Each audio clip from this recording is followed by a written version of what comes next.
Thế tính 5 cân đi. Vứt đi. Lại yến rồi. Chí chỏ con này đó. Chí chỏ là đấy con này. Nó bây giờ cũng lên mùa tiền. Trời rồi tao chỉ tao đấy. Sơn tí chế có mà. Bây giờ cho sang kỹ. Lúc bữa giờ này từ ốm đây mà các tôi bé dúa Thì ý kỳ cầu xanh rồi ý chỏ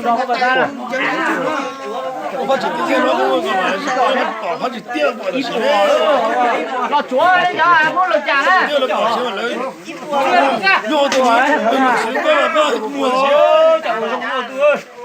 Nhớ thằng cũng đây chia là thế. cũng đây chia lúc chảy nó sữa 2 cân 6 à? 2 cân 6 là 1 ít bỏ được đâu. Thì tôi sợ cái đó chi nó hỏng quá. Hỏng quá.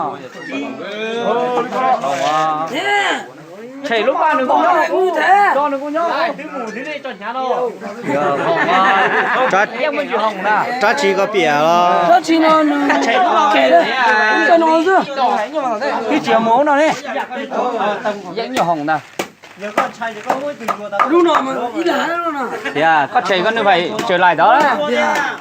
Lúc nào có chạy nó. có món cam có món lúc cha chỉ tiếng cam một đấy có ngà có tua xấu đấy có tua cha chỉ có tua này có thứ ta có cho mà Đã nó để tung chuyện nó cứ trò rồi bông rồi thế là. Để bông này chứ. cha chỉ có để chỉ bìa Nhiều thế bỏ co. Chị chia là chị khoa. chưa bây giờ có gì sống nữa Chị chia. Mua nó ăn nhiều nè. Giờ thì chết là chị cũ mà Có cái đó chị nào mà có con lụa chị lái đó nó. Thì con giờ trẻ nó đừng có nhau. Dù xuống từ luôn thì lại dù rồi mò. cái này phải một lạng đấy. Cho cái này ra như thế. Chỉ lại là ta lần tu mà dù lại nè. lần lái in chỉ tao Thế giờ chỉ muốn chơi khó đấy. Giờ muốn chơi khó mà giờ dù rồi giờ muốn chơi khó mà ra chỉ bỏ này. Come on. Tao có lúc nào phải một lạng đấy.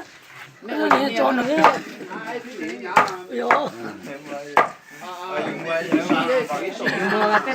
Giờ dùng mua đây mà tua sao? u hậu lưỡi à giờ nó mà thế liễu không còn đây lọt tao tàn nó mà thế giờ u hậu lưỡi đi Trái ta sợ à? 저 ốm lên à cái ví dụ như là tuổi nó nhưng nó có tao Nó bị hả? Tao mà không. Kiểu thế là có này. Chuyên nó to sữa đấy. Mà có mà mày giờ mà mình nó muốn chế rồi mình nó Có cho nên là trong bây giờ nó rảnh đấy cho nên có nên nó rồi. có nên là đẩy đấy nó chơi cho tụi nó.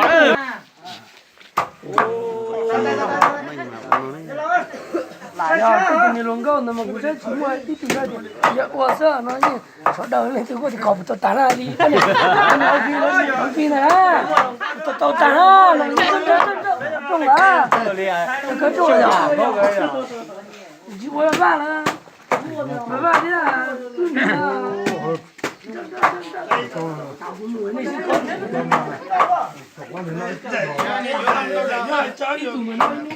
có một trang hai trang có gì á tụi nó nó sao chờ luôn đấy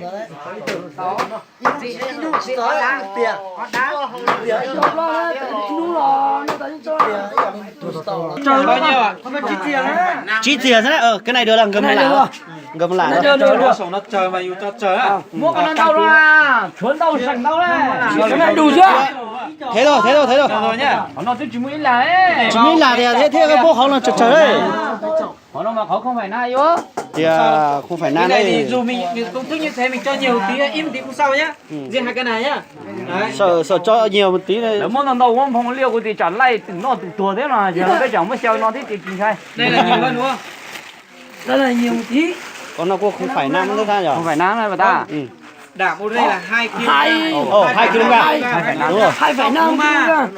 Mà 一波嘛，bao nhiêu rồi? là chi, kỳ chi mà, là chi. là chi, họ nói là chi bé là rồi nó, bé là của tao nó, bé là của tôi mà chỉ mua bé là hết mua á, được rồi Ôi, đồ cái nước chảo đó, mất cho tao thiết à. Được chưa? rồi Thằng khơi dùng tao đấy